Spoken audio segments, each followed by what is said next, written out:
R9 నేను నీరజ్. బులెటిన్లో ముందుగా హెడ్లైన్స్ చూద్దాం. సాగునీరు అందక ఎండిపోతున్న పంటలు.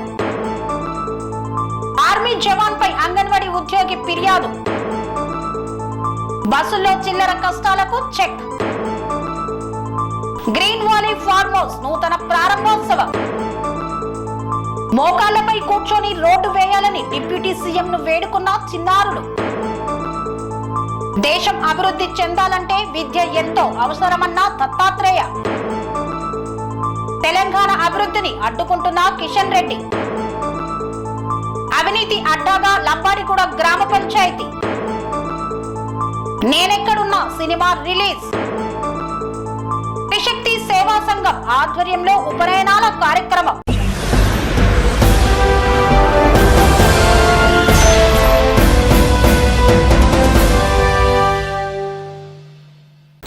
ప్రభుత్వ హయాంలో మండు టెండర్లో సైతం నిండుకుండలా ఉన్న కాలువలు నేడు కాంగ్రెస్ ప్రభుత్వంలో ఎడారులుగా మారాయి.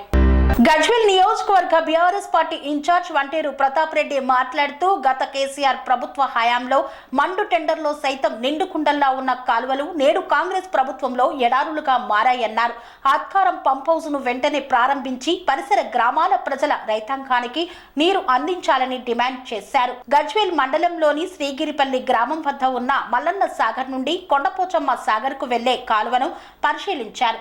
అనంతరం మాట్లాడుతూ గత కేసీఆర్ ప్రభుత్వ హయాంలో మండు టెండర్లో సైతం కాలువలో నీరు పుష్కలంగా ఉండేదని తెలిపారు. నేడు కాంగ్రెస్ అసమర్థ పాలన వలన కాలువలు ఎడారులుగా మారాయని, దాని వలన రైతులకు సాగునీరు లేక శ్రీగిరిపల్లి అంగడి, కిస్తాపూర్, గణేష్ పల్లి, చేవర్తి, అక్కారం పరిసర గ్రామాల రైతుల యొక్క పొలాలు ఎండిపోయాయని తెలిపారు. గత కేసీఆర్ ప్రభుత్వ హయాంలో మల్లన్న సాగర్ నుండి పోచమ్మ సాగర్ వరకు కాలువలో నీళ్లు పుష్కలంగా ఉండేవని అన్నారు. దాని వలన కాలువ చుట్టూ ఉన్న పరిసర గ్రామాలలో రైతుల పొలాలకు సాగునీళ్లు సకాలంలో అందేవని తెలిపారు.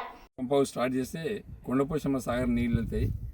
ఈ కొండపోచమ్మ సాగర్కి నీళ్లు వెళ్ళడం వల్ల మన సిగిరిపల్లి గ్రామ రైతులు, అదేవిధంగా చేపర్తి గ్రామ రైతులు, అదేవిధంగా అంగడి కిస్తాపూర్ గ్రామ రైతులు, గణేష్ పెళ్లి గ్రామ రైతులు దాదాపుగా 200-300 ఎకరాలు ఈ కాలువ కింద కల్టివేషన్ చేసేవాళ్ళు. ఇప్పుడు గవర్నమెంటు ఎన్నిసార్లు రిప్రజెంటేషన్ ఇచ్చినా, రైతులు పోయి ఆర్డీఓని కలిసినా, ఈఎన్సీ గారిని కలిసినా, లేకపోతే ఎస్సీ గారిని కలిసినా, ఇరిగేషన్ అధికారులను కలిసినా కూడా ఎవరు కూడా ప్రభుత్వం పర్మిషన్ ఇవ్వట్లేదు. ప్రభుత్వం పర్మిషన్ ఇస్తే కానీ మేము నీళ్లు వదిలిపెట్టే పరిస్థితి లేదు, కరెంట్ షార్టేజ్ ఉందని చెప్పి మాట్లాడుతున్నారు. మరి ప్రభుత్వానికి నేను గౌరవ ముఖ్యమంత్రి గారికి నేను విజ్ఞప్తి చేసేది ఏంటంటే 10 సంవత్సరాల కాలంలో ఈ కెనాల్ ఎప్పుడు కూడా ఎండిపోలే. అంటే కేసీఆర్ గారు ఎప్పుడైతే గవర్నమెంట్ వచ్చిన కొండపోచమ్మ సాగర్కి నీళ్లు నింపడానికి ఎప్పుడైతే స్టార్ట్ అయిందో నాటి నుంచి నేటి వరకు ఎప్పుడు కూడా ఎండిపోలే.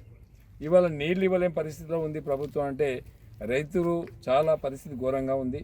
అదే కాకుండా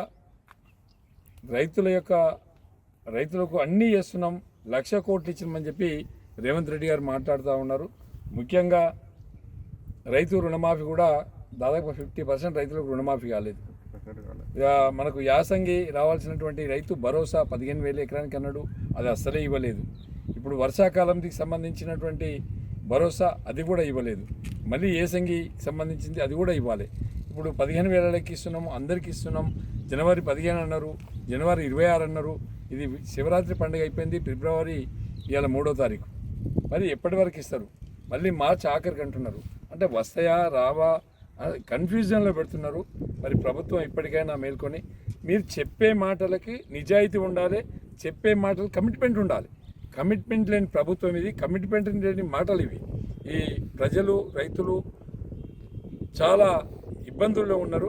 మరి ఫ్యూచర్లో కూడా ఇలాంటి కార్యక్రమాలు తీసుకున్నప్పుడు దయచేసి గౌరవ ముఖ్యమంత్రి గారు ఒక రివ్యూ పెట్టుకోండి, ఇరిగేషన్తో పెట్టండి. గతంలో కేసీఆర్ గారు గవర్నమెంట్ ఉన్నప్పుడు ఏవేవి పారిచ్చిండ్రు, ఏ కెనాల్స్ నిండా నీళ్లు ఉన్నాయి, మరి ఇప్పుడు ఎందుకు ఉండలేకపోతున్నాయి, ఎందుకు వస్తలేవు, అది కూడా ఆలోచించుకోవాలి. ఇవాళ ఎస్ఎల్బీసీ టర్నల్ కూలిపోతే రేవంత్ రెడ్డి గారు అంటారు దానికి కారణం కేసీఆర్ అంటాడు. ఎవరైనా చూస్తే నవ్వుకుంటారు. కేసీఆర్ ఆల్రెడీ 11 కిలోమీటర్ల కెనాల్ తవ్విండు. ఆ కెనాలు గతంలో అసెంబ్లీలో కూడా కెనాల్ మీద కేసీఆర్ గారు మాట్లాడారు స్పష్టంగా. అంటే ఆ టర్నలు కంటిన్యూ ముందుకు పోవాల్సింది కానీ వెనుకకు వచ్చే పరిస్థితి లేదు. ఆ టన్నల్ పర్మిషన్ కూడా సెంట్రల్ గవర్నమెంట్ సరైన పద్ధతిలో ఇవ్వలేదు. మరి అప్పుడు రాజశేఖర రెడ్డి గారు, చంద్రబాబు నాయుడు గారి నుంచి అది కెనాల్ తవ్వుతూనే ఉన్నారు. ఇప్పటికి 15-20 సంవత్సరాలు అవుతుంది తవ్వబట్టి. మరి దాన్ని ఇంకా కంప్లీట్ చేయాలంటే కూడా ఇంకా కంటిన్యూగా దాన్ని పర్ఫెక్ట్గా ప్లాన్ చేసి కొట్టాలంటే కూడా ఇంకో 5 సంవత్సరాలు పడుతుంది. మరి అలాంటి కెనాల్ని తీసుకొచ్చి కేసీఆర్కి అపాండం వేయడం అనేది సమంజసమైనటువంటి పద్ధతి కాదు. ఇప్పుడు కూలిపోయి చనిపోతే కూడా కేసీఆర్ మీద నిందలు వేస్తారంటే కాంగ్రెస్ పార్టీ మూర్ఖులు, కాంగ్రెస్ ప్రభుత్వం ఎంత మూర్ఖంగా ఉందో ఆలోచించాల్సినటువంటి అవసరం ఉందని తెలియజేస్తున్నా. ఏదేమైనప్పుడు కూడా అక్కారం పంప్ హౌస్లు వెంటనే స్టార్ట్ చేయండి, ఈ 4 గ్రామాల ప్రజలకు నీళ్ళు ఇవ్వండి అని చెప్పి. ఆర్మీ జవాన్ వేధింపులు భరించలేకపోతున్నానని, తనకు ఆత్మహత్య శరణ్యమని ఆవేదన వ్యక్తం చేసింది అంగన్వాడీ ఉద్యోగి. ఆర్మీ జవాన్ వేధింపులు భరించలేకపోతున్నానని, తనకు ఆత్మహత్య శరణ్యమని అంగన్వాడీ ఉద్యోగి ఆవేదన వ్యక్తం చేశారు. ప్రకాశం జిల్లాలోని ఓ గ్రామానికి చెందిన పార్వతి అంగన్వాడీలో పనిచేస్తుంటారు. అదే గ్రామానికి చెందిన వినోద్ ఆర్మీ జవాన్ పార్వతిని శారీరకంగా, మానసికంగా వేధిస్తున్నాడు. వినోద్పై గతంలోనూ ఫిర్యాదు చేసినట్లు పార్వతి తెలిపారు. వినోద్ నుండి ప్రాణహాని ఉందని పేర్కొన్నారు. ఈ మేరకు పోలీస్ స్టేషన్లో మరోసారి ఫిర్యాదు చేశారు. అంగన్వాడీ స్కూల్లో పనిచేస్తున్నాను. అయితే నాకు 2 పిల్లలు. అదే ఊరు రాచలకు చెందిన వినోద్ కుమార్ అనే అతను, మల్లెపోయిన వినోద్ కుమారు, అతను ఆర్మీ సార్.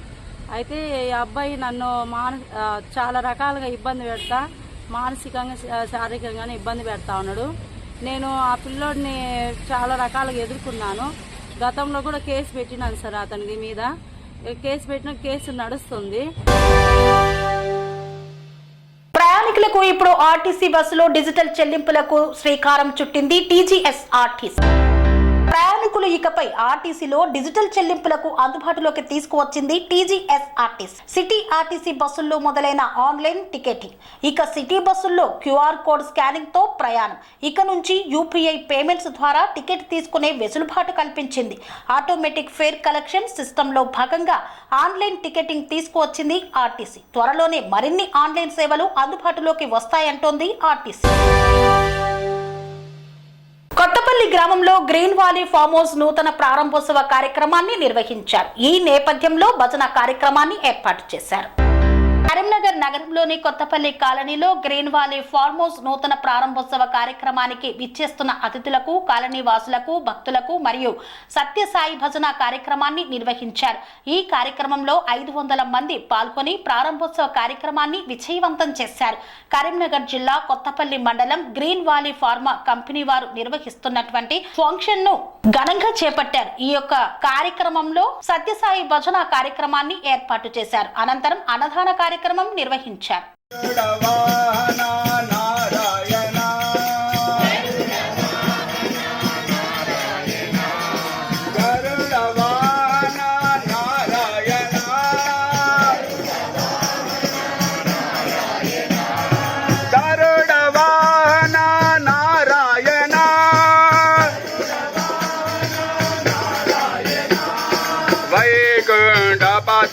నారాయణ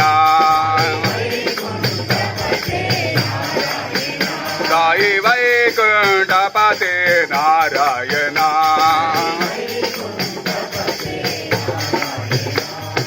నారాయణ హరి నారాయణ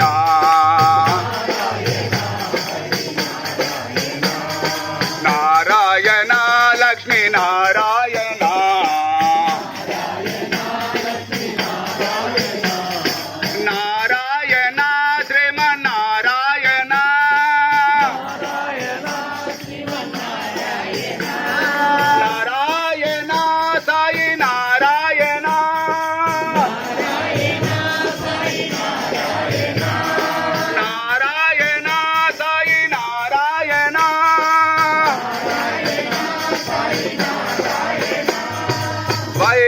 వైకుంఠపతే నారాయణ गोपाल जटाधर गौरी महेशा चंद्रकलाधरा हे परमेशा कैलासवासा काशीपते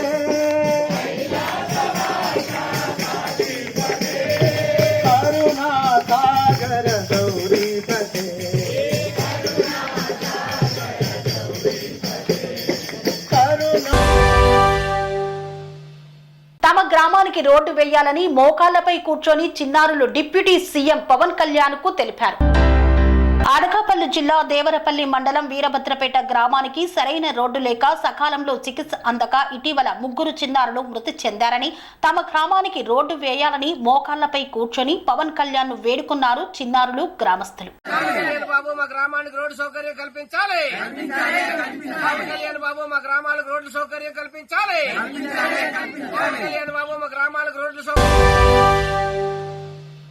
వార్తల్లో చిన్న విరామం. కన్స్ట్రక్షన్ రంగాలలో దశాబ్దపు అనుభవంతో కస్టమర్ల మరియు శ్రేయోభిలాషుల మన్ననలను, నమ్మకాన్ని గెలుపొందిన సంస్థ విఆర్ఆర్ కన్స్ట్రక్షన్స్. నాణ్యతకు నమ్మకానికి మారుపేరు VRR constructions. Independent houses, apartments, villas అన్ని రకాల హంగులతో అలరించే అద్భుతమైన వెంచర్స్ తో పాటు అందరికీ అందుబాటు ధరలో సొంత ఇంటి కలను సాకారం చేసే నమ్మకమైన సంస్థ VRR constructions. Please visit VRR Constructions, Varatex Plaza near Radhika Theatre, ECL X Road, Hyderabad. Call to 9100885552, 9100885559.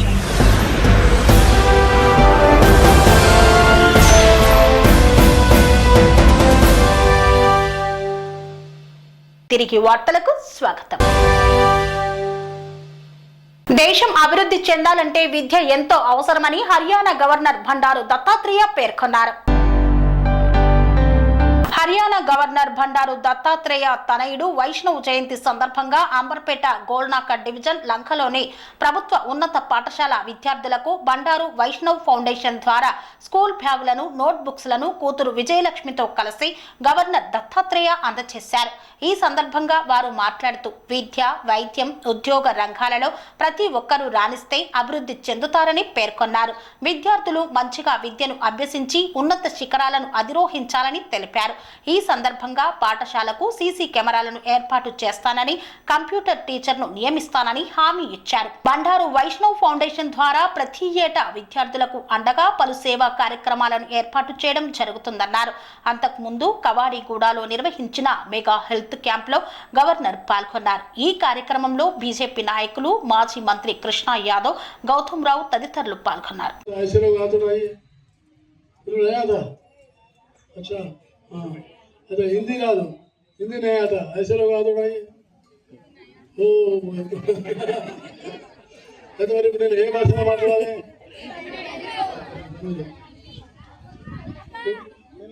ये भाषा में बात रहे चलो ना, वेरी गुड, सपोर्ट करो, अंदर सपोर्ट करो.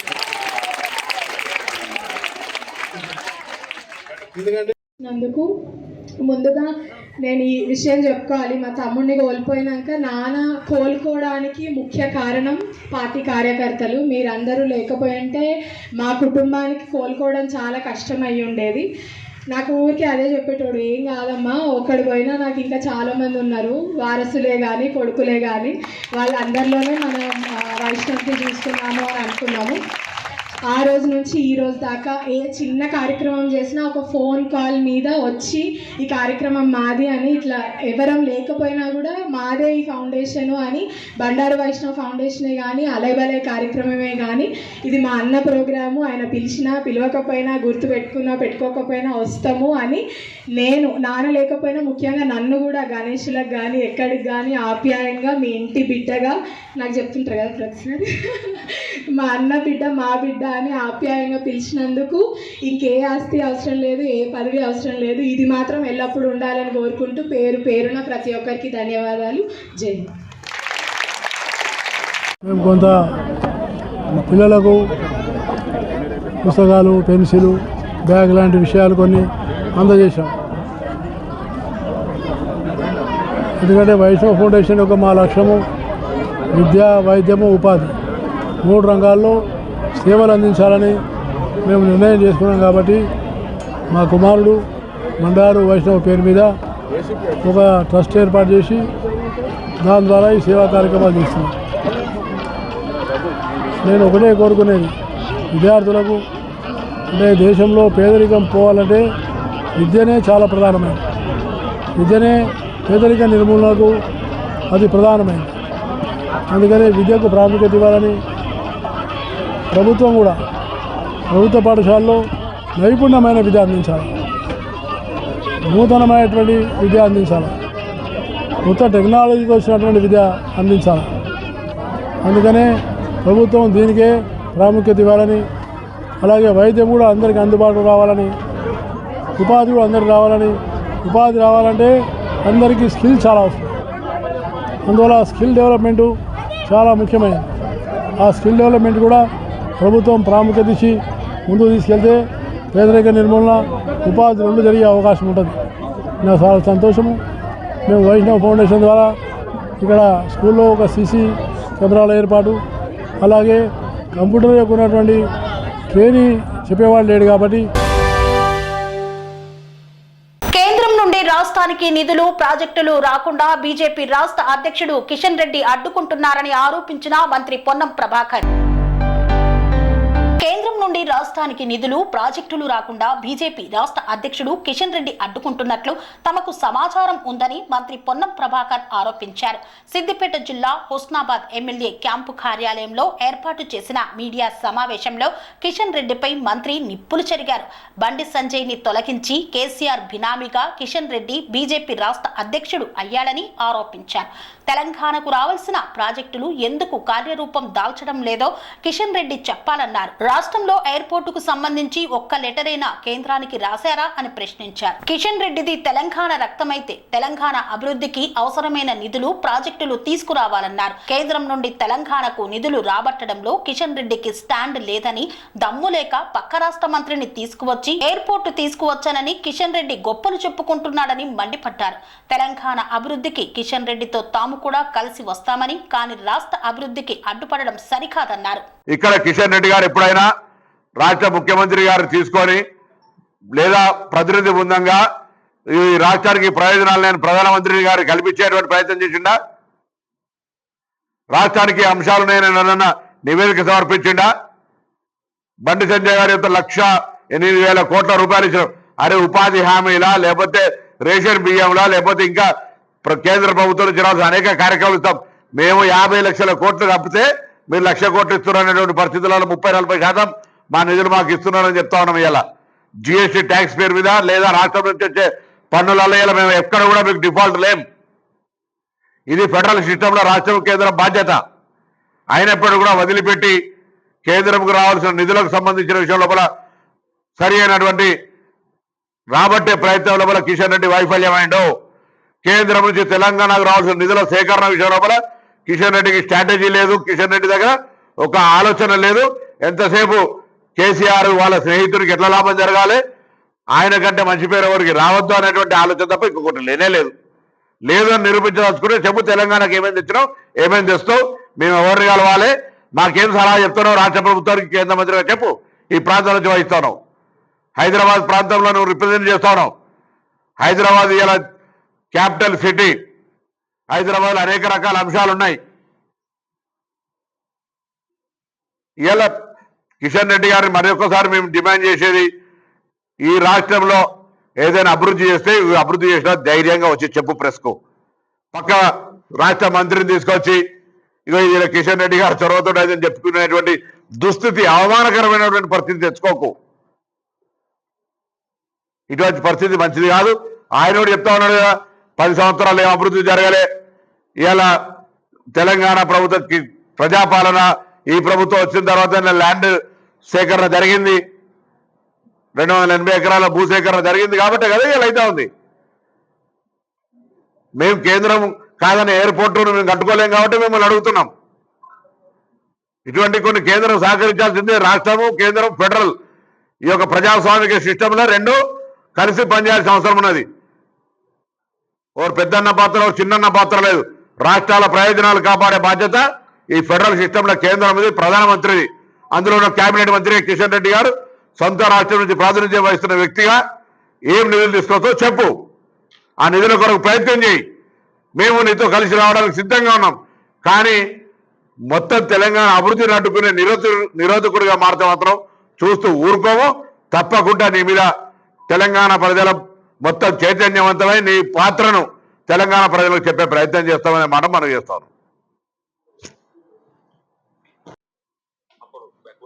मेरे यहाँ गुजरात में मुस्लिम संप्रदाय, मैं समझता हूँ कि 70 जातियां ऐसी जो ओबीसी और मेरे गुजरात में जब मैं था उनको ओबीसी की कैटेगरी में बेनिफिट, लेकिन कभी मैं मीडिया में नहीं देखा। ప్రధానమంత్రి చెప్తున్నాడు గుజరాత్లో ఆయన ముఖ్యమంత్రిగా ఉన్నప్పుడు 70 కులాలకు ఓబీసీ బెనిఫిట్ ఇప్పించినా నేను ఎప్పుడు మీడియాలో చెప్పుకోలే ఉన్నాను. ఇదే బండి సంజయ్ గారు కిషన్ రెడ్డి గారు మాట్లాడాలి. నరేంద్ర మోడీకి ఒక రాజకీయం ఇక్కడ ఒక రాజకీయం కాదు కదా. ఇక్కడ మూసీది అవ్వమంటే మూసీది అవ్వరు, అక్కడనేమో మొత్తం అక్కడ మొన్న నర్మదా కూడా యమునా కూడా ఢిల్లీలో యమునాను ఎన్నికల నినాదం చేసుకున్నారు, సబర్మతిని తీసుకున్నారు. అక్కడ మీరు వేరే ఇతర గంగా అన్ని కార్యక్రమాలు చేస్తారు. తెలంగాణకు వచ్చేప్పటికి మాత్రం మూసి పునరుజ్జీవానికి కూడా మద్దతునివ్వరు. సో ఇది వివక్షపూరితం. హైదరాబాద్ నుంచి ప్రాతినిధ్యం వహిస్తున్న కిషన్ రెడ్డి గారు కానీ బండి సంజయ్ గారు కానీ ఇలా జవాబు చెప్పాల్సిన అవసరం ఉంది. తెలంగాణ అభివృద్ధికి నిరోధకులుగా ఎందుకు మారుతున్నారో తెలంగాణ ప్రజల పక్షాన అడుగుతా ఉన్నాం. ఇలా ఈ ప్రాజెక్టులు ఎందుకు వస్తలేవు? అదేవిధంగా కరీంనగర్ బిడ్డగా ఇప్పుడున్నటువంటి మాకెందుకంటే Karimnagar headquarter train route లేదు. ఆనాడు మేము అధికారంలో ఉన్నాడు రాజీవ్ రహదారి పేరు మంచిర్యాల దాకా రోడ్ ఒకటి తీసుకుపోయినాం, 4 లైన్. దాన్ని 8 లైన్కి ప్రతిపాదన చేయడం లోపల ఎవరి వైఫల్యం పొందుతుంది. ఇప్పటికే ప్రభుత్వం లేఖలు రాసినాం మేము.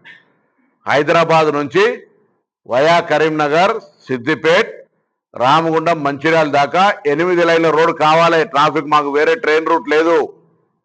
ఇది కేంద్ర ప్రభుత్వం బాధ్యత. రాష్ట్ర ప్రభుత్వం భూసేకరణకు సంబంధించి అన్ని రకాల సహకారం చేయడానికి సిద్ధంగా ఉన్నది. ఇది ప్రభుత్వంలో ఉన్న పెద్దల బాధ్యత. అది చేసినాం, ఇది చేసినాం, బారెడి చేసినాం, మూరడి చేసినాం అని పక్క రాష్ట్ర మంత్రి తెప్పించుకొని డబ్బాలు కొట్టుకోండు కాదు. ఆయనతో ప్రశంసి లంబాడిగూడ గ్రామ పంచాయతీలో అవినీతి హవా చెలరేగుతోంది. ఇంటి నెంబర్లు ఇచ్చేందుకు డబ్బులు డిమాండ్ చేస్తున్న వైనం. లంబాడిగూడ గ్రామ పంచాయతీలో అవినీతి హవా. ఇంటి నెంబర్కు వేలల్లో డిమాండ్ ఎందుకు? పౌరుల హక్కులను హరిస్తున్న పంచాయతీ కార్యదర్శి. గ్రామస్తుల ఆరోపణల్లో నిజమెంత? అధికారుల ముందే అవినీతి కొనసాగుతున్నా చర్యలేమీ లేవు. గ్రామస్తులకు న్యాయం ఎప్పుడు జరుగుతుంది? కొమరం భీం ఆసిఫాబాద్ జిల్లా బెజ్జూరు మండలం లంబాడిగూడ గ్రామంలో గ్రామ పంచాయతీ కార్యదర్శి మడిశెట్టి శ్రీనివాస్ అవినీతి అక్రమాల కూపం కూరుకుపోయినట్లు గ్రామస్తుల ఆరోపణలతో స్పష్టమవుతోంది. గ్రామ అభివృద్ధికి కేటాయించబడే నిధుల వాడకం, ప్రజలకు అందాల్సిన పంచాయతీ సేవలు అన్ని ఆయన చేతుల్లోనే కేంద్రీకృతమై అవినీతికి పాల్పడుతున్నారని గ్రామస్తులు తీవ్ర ఆగ్రహాన్ని వ్యక్తం చేస్తున్నారు. గృహ నిర్మాణానికి ఇంటి నంబర్ అనేది ప్రాథమిక అవసరం. అయితే లంబాడిగూడ గ్రామంలో ఇల్లు నిర్మించుకునే అమాయక గ్రామస్తుల నుండి 30,000 నుండి 40,000 వరకు లంచం డిమాండ్ చేస్తున్నాడని ఆరోపణలు వెల్లువెత్తుతున్నాయి. సొంత గూడు నిర్మించుకోవాలనుకునే ప్రజలను కార్యదర్శి భయభ్రాంతులకు గురి చేస్తున్నాడని గ్రామస్తులు వాపోతున్నారు. ఈ అక్రమాలను ప్రశ్నించిన గ్రామస్తులను కార్యదర్శి తీవ్రంగా బెదిరిస్తున్నాడని, కొంతమంది బాధితులను ఫోన్లో కూడా హెచ్చరించిన ఘటనలు వెలుగు చూశాయి. ప్రజలు పంచాయతీ వివరాలు అడిగినా అధికారికంగా ఇవ్వాల్సిన సమాచారం గోప్యంగా ఉంచడం, నిధుల వినియోగంపై ఎలాంటి స్పష్టత ఇవ్వకుండా మౌనం పాటించడం సాధారణ విషయాలుగా మారిపోయాయి. ప్రజా ప్రతినిధులు, గ్రామస్తులు అభివృద్ధి పనులపై ప్రశ్నిస్తే వారిని వేధించడం, అసత్య ఆరోపణలు చేయడం, సోషల్ మీడియాలో అప్రతిష్ట కలిగించే విధంగా పోస్టులు పెట్టించడం లాంటి చట్ట వ్యతిరేక చర్యలకు పాల్పడుతున్నాడు. గ్రామస్తులు జిల్లా కలెక్టర్, జిల్లా పంచాయతీ అధికారికి పలుమార్లు ఫిర్యాదు చేసినప్పటికీ ఇప్పటి వరకు ఎలాంటి చర్యలు తీసుకోలేదని గ్రామస్తులు ఆరోపిస్తున్నారు. అధికారుల నిర్లక్ష్య వైఖరి కారణంగా శ్రీనివాస్ తన అధికారాన్ని దుర్వినియోగం చేసుకోవడం మరింత విపరీతమైందని గ్రామస్తులు వాపోతున్నారు. గ్రామ పంచాయతీ కార్యదర్శిగా విధులు నిర్వహించాల్సిన శ్రీనివాస్ నియమిత పనులకు క్రమం తప్పకుండా హాజరు కాకపోవడం, అధికారాన్ని తన స్వప్రయోజనాలకు వాడుకోవడం వంటి చర్యలతో అవినీతికి కేంద్ర బిందువుగా మారిపోయాడని గ్రామస్తులు ఆరోపిస్తున్నారు. గ్రామ అభివృద్ధి బడ్జెట్ ఎలా ఖర్చు అవుతుందో ప్రశ్నించిన వారిపై ఒత్తిడి తేవడం, ప్రజల సమస్యలను లెక్క చేయకపోవడం వంటి తీరుతో ఆందోళన వ్యక్తం చేస్తున్నారు. గ్రామస్తుల ఫిర్యాదులను అధికారులు సీరియస్ గా పరిగణించి కార్యదర్శి మడిచెట్టి శ్రీనివాస్ పై కఠిన చర్యలు తీసుకోవాలని డిమాండ్ చేస్తున్నారు. ప్రభుత్వ విభాగాలు వెంటనే స్పందించకపోతే న్యాయం కోసం ఉద్యమించాల్సిన పరిస్థితి వస్తుందని గ్రామస్తులు హెచ్చరిస్తున్నారు. ప్రజల నిధులను దుర్వినియోగం చేసే అధికారులపై చర్యలు తీసుకోవడం అధికారుల బాధ్యత. ప్రజలకు న్యాయం చేయడం ప్రభుత్వ విధే. లంబాడిగూడ గ్రామ ప్రజలు ఎదుర్కొంటున్న ఈ సమస్యపై ఉన్నత అధికారులు తక్షణమే స్పందించి బాధితులకు న్యాయం చేయాలని కోరుతున్నారు.